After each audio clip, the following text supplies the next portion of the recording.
গ্রামের মেয়ে হয়েও শহরে গিয়ে ফটোশ্যুট করলো কুসুম। কিভাবে ফটোশ্যুট করলো কুসুম, সম্পূর্ণ ভিডিও দেখতে অবশ্যই চ্যানেলটিকে সাবস্ক্রাইব করুন। কুসুম ধারাবাহিকে দেখানো হয়েছে যে মীনাক্ষীর যোগ্য বৌমা হিসেবে স্বীকৃতি দেওয়ার জন্য কুসুমকে দিতে হয়েছে অগ্নি পরীক্ষা। আয়ুষ্মান কুসুমকে একটি শাড়ি দেয় এবং সেই শাড়িটি নিয়ে মীনাক্ষী খুবই রেগে যায় এবং সেই শাড়ি নিয়ে কুসুমকে সবাই দোষারোপ করে। তবে কুসুম বারবারই বলতে থাকে যে এই শাড়িটি তার বাবা চুরি করেনি, তাকে ঈশান দিয়েছে, কিন্তু তার কথা কেউই বিশ্বাস করে না। তাই তো কুসুমকে দিতে হলো অগ্নি পরীক্ষা। আসলে গ্রামের মেয়ে হোক শহরের মতো ফটোশ্যুট করা তার কাছে অগ্নি পরীক্ষার মতোই। তবে ফটোশ্যুট করতে গিয়ে কুসুম বাঁধিয়ে দিল আরেক কেলেঙ্কারি।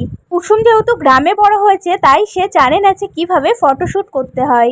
তবে ঈশান কুসুমকে সবটাই শিখিয়ে দেয়। ঈশানের শেখানোর জন্যে কুসুম খুব সুন্দরভাবে ফটোশ্যুট করে। কুসুম কি পারবে ইন্দ্রাণীর যোগ্য বৌমা হিসেবে নিজেকে গড়ে তুলতে, সেটাই দেখার অপেক্ষায় রয়েছে দর্শক। কুসুম ধারাবাহিকটি আপনাদের পছন্দের তালিকায় কত নম্বরে আছে অবশ্যই কমেন্ট বক্সে কমেন্ট করে জানাবেন। এরকম আরও ভিডিও দেখতে চাইলে চ্যানেলটিকে সাবস্ক্রাইব করে পাশে থাকুন।